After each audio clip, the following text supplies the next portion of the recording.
it's Justin Dawson. I hope your week went well. We're into another Monday tomorrow, and a lot of friends and viewers have been asking me, how do you use Zoom? Because I use it quite regularly, and I've been a fan of Zoom for many a year, and it's got very popular recently between youth groups, primary schools, secondary schools, higher education, all using Zoom because it seems like a platform that just does what it says on the tin.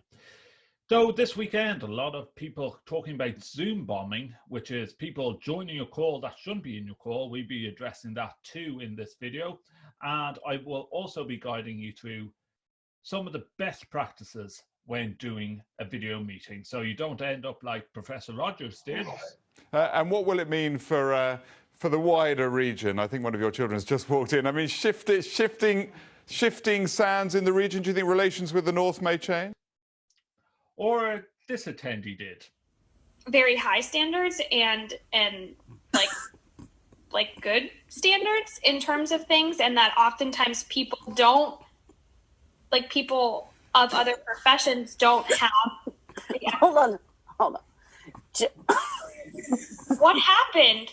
If you like this video, please subscribe. And I'm also looking for people to show gratitude by donating to my 3 preferred charities. The details is scrolling across your screen at the bottom of the screen right now. So enjoy, and if you have any questions, please reach out to me. This is another video from my website on how to use Zoom meeting. Check it out.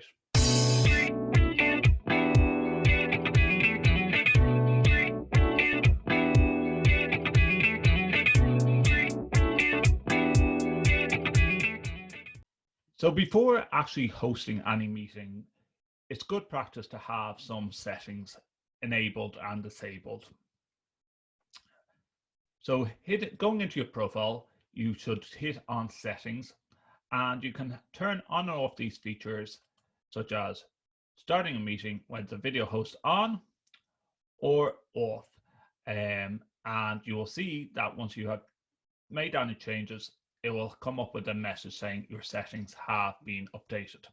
If you want to have it so that you enable your video once you have joined a meeting as a host, you just enable this, and that will always turn on your video before joining.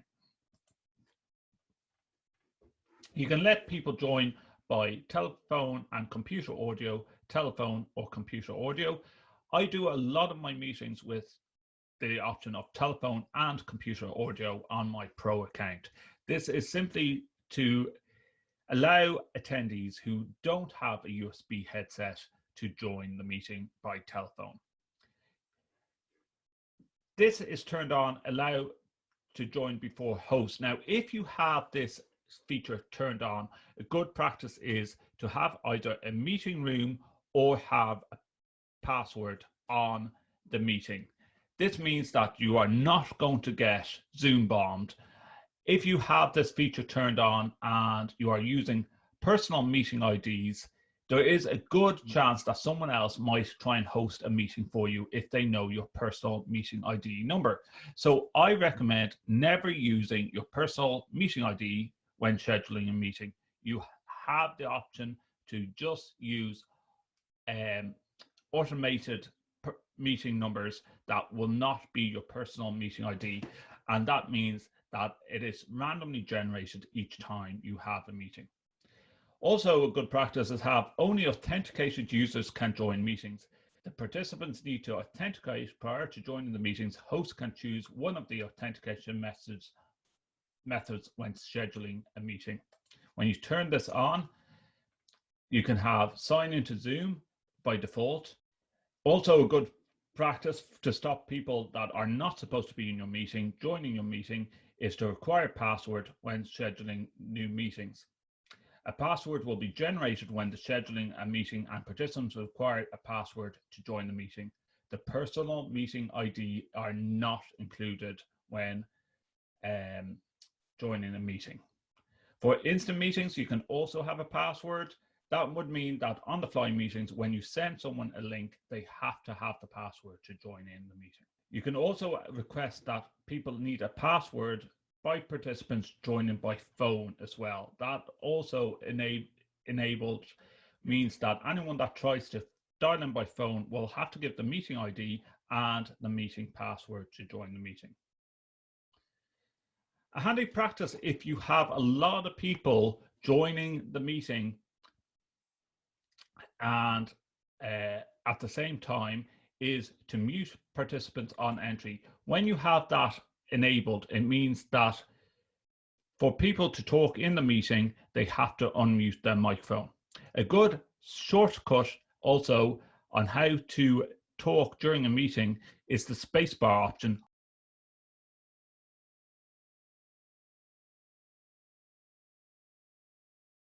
Also a good feature is screen sharing. Who can screen share and share files? The host or all participants. Good practice is if you do not want anyone sharing anything that's not supposed to be shared, to just have the host only screen sharing. So here I go about scheduling a meeting in the zoom.us/meeting/schedule. You can also do this through your desktop client. You give the meeting name, description, date and time. The meeting ID I always have to generate automatically. I do not want to give out my personal meeting ID number, and you can also have that it is required registration if you want to have extra layers of security on your meeting. The meeting password, you can set that to any password you like, or it will automatically generate a password for the meeting. The video, if you just want to have the host with their video switched on, you switch on host, and you can always leave participant videos off if necessary. If you want to see the participants, please switch this on. Audio, you can have telephone, computer audio, or both. I, by default, use both in case my participants are not able to dial in with computer audio. They can use a telephone and use the local numbers. It's good practice also to give the list of regions that you use by default. I put Ireland first on this list. You can delete the list or you can add to the list. So I type in the word Ireland, tick the box, and I can drag it to the top of my list. And that means when I send out the details, should anyone need to dial in by phone, they can use the Irish numbers, United Kingdom and United States of America. Meeting options. I personally use the enable to join before host because I use passwords on my meetings. You can also mute participants on entry, which is a good practice if you have a lot of people joining the meeting. Enable a waiting room. So if you have the join before host switched off, a waiting room is a good practice. And that means that people will be held to say the meeting has not started yet until the host joins. Also good practice, authenticated users can only join the meeting and they have to sign into Zoom beforehand. That means if there's any people that you don't expect to be in the meeting, they would have to have a registered email address with Zoom to join the meeting.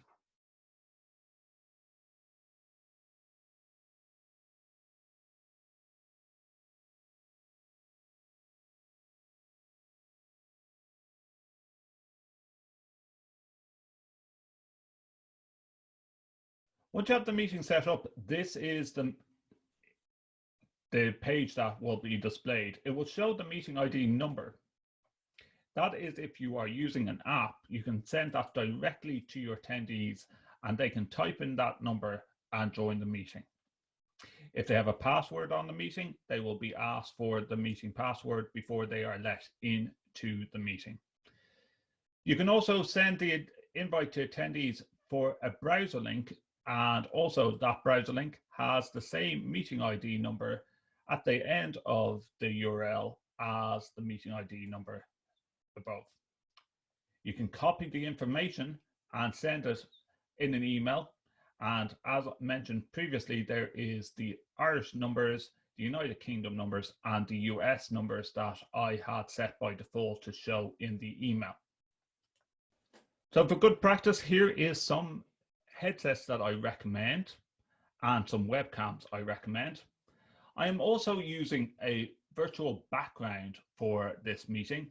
So believe it or not, this behind me is not real. And you can turn on the virtual backgrounds. If you have a blank wall, it looks best. And the most important thing is to use good lighting in your room. So guys, I hope you found this video useful. If you have any questions on Zoom, please reach out and get in contact with me. My details are on the screen. Don't forget to subscribe to my videos.